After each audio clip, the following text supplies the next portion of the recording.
అది గ్రహించలేకపోగా పైగా ఇప్పుడు ఇట్లాంటి నెత్తిని పెట్టుకుంటున్నారు. రాముణ్ణి అవమానించేది, రాముణ్ణి అవహేళన చేసేది. అదేమంటే అతని వాదాన్ని మేము సమర్థించటం లేదు అంటున్నారు. వాదాన్ని సమర్థించకపోయినా అతన్ని సమర్థించడం కూడా తప్పే.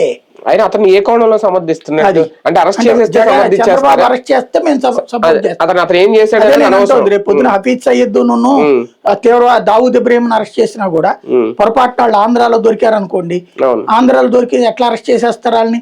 వాళ్ళ భావజాలం వాళ్ళకి ఉంటది, వాళ్ళ స్వేచ్ఛ వాళ్ళకి ఉంటదని ఏమైనా చెప్తారేమో వీళ్ళు ఆలోచించుకోవాల్సింది. వైసీపీలో ఇదంతా జగన్ తెలిసే జరుగుతుందా? జగన్ పేరుతో కూడా ప్రెస్ నోట్ రిలీజ్ అయింది కాబట్టి, అంటే ట్వీట్ రిలీజ్ అయింది కాబట్టి తెలియకుండా ఎట్లా జరుగుతుంది? మేబీ జగన్ కి ఇందులో కొన్నే చెప్పుండొచ్చు. అంటే ఆయన అయితే నేరుగా అయితే ఇప్పుడు వచ్చి మాట్లాడలేదు. మొన్న కూడా మిగిలిన అన్ని విషయాల్లో మాట్లాడాడు. ఇందులో కూడా జ్ఞానేశ్వరి దగ్గర నుంచి అన్ని ట్వీట్లు పెట్టుకుంటూ వచ్చారు. ఒక అక్రమ అరెస్టులు అని.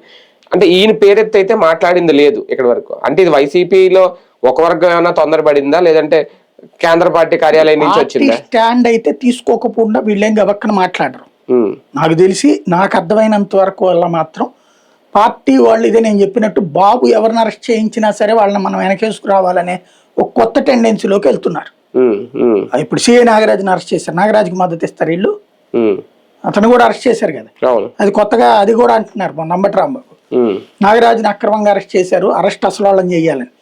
ఇంకొకళ్ళని అరెస్ట్ చేస్తే వాళ్ళని కూడా అక్రమంగా అరెస్ట్ చేశారంటారు. మళ్ళీ అది డబుల్ స్టాండ్ అవుతా వైసీపీ. అదే కదా మరి. ఒకప్పుడు ఒక పక్కన సాయికృష్ణ మృతి మీద సపోర్ట్ చేసి ఒక పక్కన ఇతను అరెస్ట్ చేయడం కూడా తప్పంటే ఇంకెవరు? అతను కాపు ఇతను కాపే, మళ్ళీ సామాజిక కాపాడాలో తెలియట్లేదు.